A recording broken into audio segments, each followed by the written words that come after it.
Assalamualaikum warahmatullahi wabarakatuh. Perkenalkan, nama saya Wahyu Diansah dari kelas A15 mahasiswa PJJ Syekh Nurjati Cirebon. Selamat pagi anak-anak, bagaimana kabarnya hari ini? Apakah semuanya sudah siap untuk mengikuti pembelajaran? Alhamdulillah semuanya sudah siap dan alhamdulillah semuanya hadir di kelas ini.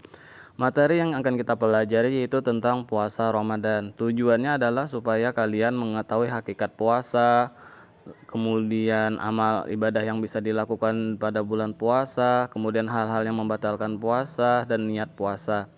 Pada poin pertama yaitu kita akan membahas tentang pengertian puasa.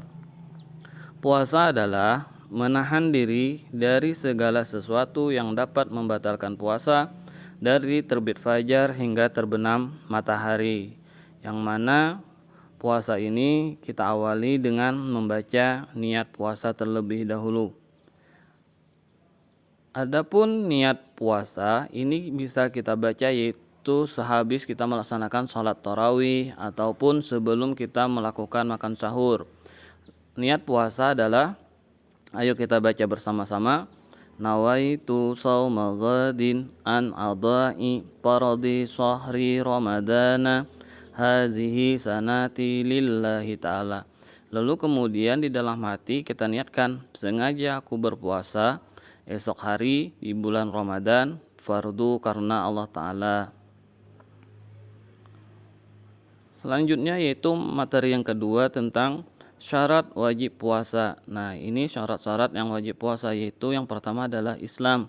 Seperti halnya yang dijelaskan dalam Al-Quran. Ya ayyuhallazina amanu kutiba alaikumusyamu kama kutiba alal ladzina min qablikum la'allakum tattaqun. Hai orang-orang yang beriman, diwajibkan atas kamu berpuasa sebagaimana diwajibkan atas umat terdahulu agar kalian menjadi orang yang bertakwa. Kemudian syarat yang kedua adalah baligh, yaitu untuk laki-laki sudah mengalami mimpi basah dan untuk perempuan sudah mengalami menstruasi. Bagi anak kecil itu tidak diwajibkan untuk berpuasa atau usianya yang belum mencapai baligh. Untuk laki-laki maupun perempuan juga boleh tidak berpuasa. Adapun kalau dia ingin berpuasa maka hukumnya sunnah, boleh saja. Syarat wajib puasa yang ketiga adalah berakal. Kemudian orang gila, orang yang akalnya terganggu itu tidak wajib untuk berpuasa. Yang keempat adalah sehat jasmani dan rohani, badannya sehat, kuat dan rohaninya pun juga sehat, tidak mengalami gangguan jiwa. Maka mereka itu diwajibkan untuk berpuasa. Selanjutnya yang kelima adalah tidak dalam perjalanan jauh.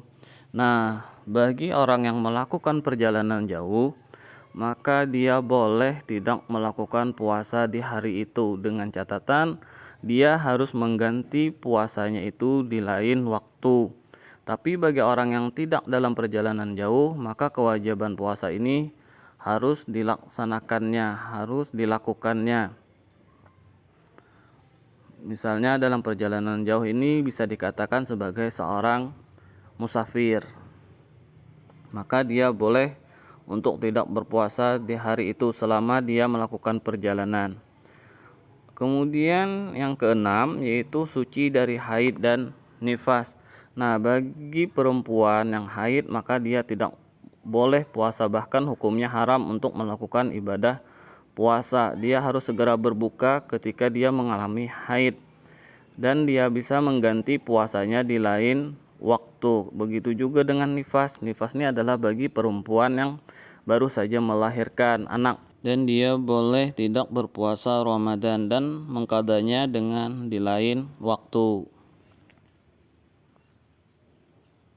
Materi yang ketiga yang akan kita bahas adalah amalan yang bisa dilakukan di bulan puasa, amalan-amalan sunnah yang bisa kita kerjakan ketika kita berpuasa. Yang pertama, perbanyak sholat sunat, sebab kita ketahui bahwa nilai sholat sunat di bulan Ramadan itu setara atau sama dengan nilai pahala sholat wajib. Oleh sebab itu hendaknya kita perbanyak sholat sunat seperti sholat sunat duha, salat sunat witir, salat sunat tahajud, kemudian salat sunat tasbih, kemudian salat sunat hajat dan sebagainya. Yang kedua adalah tadarus Al-Quran. Nah, ini juga sangat bagus dilakukan di bulan Ramadan, sebab bulan Ramadan merupakan bulan turunnya Al-Quran. Oleh sebab itu maka di bulan Ramadan sebut juga dengan nuzulul Quran atau turunnya Al-Quran pada tanggal 17 Ramadan. Oleh sebab itu maka hendaknya kita bisa membaca waktu, kemudian kita bisa memberikan waktu atau kita bisa meluangkan waktu untuk membaca Al-Quran. Jangan sampai kita tidak mengaji atau membaca Al-Quran di dalam bulan Ramadan, kita akan rugi. Kemudian yang ketiga adalah perbanyak sedekah. Sedekah ini sangat bagus juga dilakukan apalagi di bulan Ramadan. Meskipun di luar bulan Ramadan itu bagus untuk bersedekah, tetapi di bulan Ramadan ini pahalanya sangat berlipat ganda. Nah, dengan sedekah tadi kita bisa membantu orang-orang fakir miskin, kaum duafa, kemudian orang-orang yang memerlukan bantuan. Nah, hendaknya lebih diperbanyak, ditingkatkan lagi di bulan Ramadan.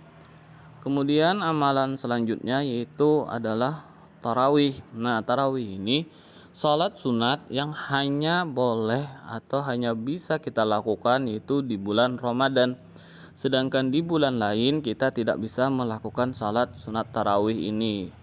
Waktu pelaksanaannya yaitu sehabis sholat fardu isya dan dilakukan secara berjamaah, baik itu di masjid, langgar maupun di rumah bersama keluarga. Yang sahur dan segera berbuka bila waktu tiba dan iktikaf di masjid. Materi yang keempat adalah hal-hal yang dapat membatalkan puasa Ramadan. Yang pertama adalah makan dan minum dengan sengaja. Nah nih, bagi siswa-siswa sekalian, apabila makan dan minum di siang hari di bulan Ramadan dengan sengaja, maka puasanya batal dan tentu tidak akan mendapatkan pahala dari Allah SWT. Tetapi kalaunya kita makan atau minum dengan tidak sengaja karena lupa, maka puasa kita tidak apa-apa dan kita bisa melanjutkan puasa seperti biasanya. Tapi dengan catatan jangan makan atau minum sampai habis lah. Kedua yaitu muntah dengan sengaja. Nah ini bagi siswa-siswi sekalian, dengan sengaja memasukkan sesuatu ke dalam mulut, akhirnya tiba-tiba dia muntah. Nah ini dapat membatalkan puasa kita. Oleh sebab itu jangan coba-coba memasukkan sesuatu ke dalam mulut ketika puasa di siang hari pada bulan Ramadan. Yang C adalah haid dan nifas. Nah, untuk wanita yang mengalami haid di siang hari pada bulan Ramadan, padahal dia sedang berpuasa, ini lebih baik dan lebih bagus untuk segera membatalkan puasanya. Dan dia dapat mengqada puasanya tersebut yaitu di luar pada bulan Ramadan. Jadi selama dia haid itu tidak diwajibkan untuk berpuasa ataupun membaca ayat suci Al-Quran. Nah, begitu juga dengan wanita yang baru saja melahirkan atau nifas, maka tidak wajib puasa. Andai pun dia puasa maka puasanya akan batal. Kemudian yang dia adalah jima di siang hari. Nah ini hati-hati bagi para pengantin baru. Jangan melakukan hubungan suami istri pada siang hari, terlebih lagi pada bulan suci Ramadan. Andai pun kita melakukan dan sedang berpuasa, maka puasa kita batal dan kita akan mendapatkan yang namanya denda. Salah satu dendanya yaitu harus memerdekakan budak, kemudian memberi makan fakir miskin, atau berpuasa selama 2 bulan berturut-turut. Nah, bagi para pengantin baru lebih baik kita menjaga nafsu kita untuk tidak berjima di siang hari pada bulan Ramadan. Kemudian yang yaitu murtad. Murtad ini adalah orang yang keluar dari ajaran agama Islam atau keyakinannya berpindah agama. Misalnya dari agama Islam pindah ke agama Hindu, agama Buddha, Kristen dan sebagainya. Nah, ketika itu dia sedang berpuasa, maka puasanya pun batal.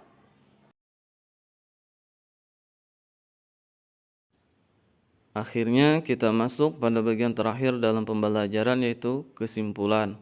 Yang pertama tadi kita telah membahas tentang pengertian puasa. Puasa adalah menahan diri dari segala sesuatu yang membatalkan puasa, dari terbit fajar hingga terbenam matahari.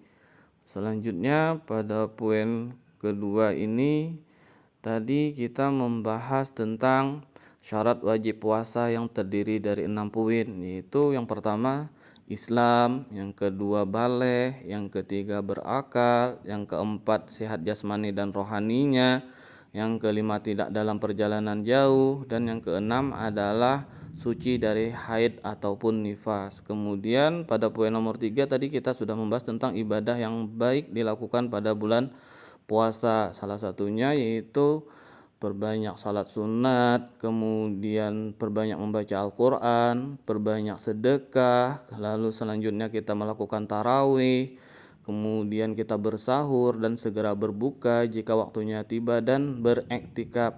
Iktikaf ini adalah kegiatan untuk menahan atau bertahan diri di masjid untuk melakukan amalan-amalan ibadah lainnya. Lalu tadi kita telah membahas hal-hal yang dapat membatalkan puasa seperti makan dan minum dengan sengaja, lalu kemudian muntah dengan sengaja. Selanjutnya adalah melakukan jima di siang hari, lalu haid dan nifas bagi perempuan, dan murtad atau keluar dari ajaran agama Islam. Nah, sampai di sini mungkin siswa dan siswi sekalian ada yang ingin bertanya, dipersilahkan. Apakah semuanya sudah paham tentang hakikat puasa, kemudian syarat wajib puasa, lalu amal ibadah yang bisa dilakukan di bulan puasa, atau hal-hal yang dapat membatalkan puasa? Kalau sudah paham dan tidak ada yang bertanya, marilah kita tutup pembelajaran kali ini dengan ucapan hamdalah. Alhamdulillahirabbil alamin. Bapak akhiri, wabillahi taufik wal hidayah. Assalamualaikum warahmatullahi wabarakatuh.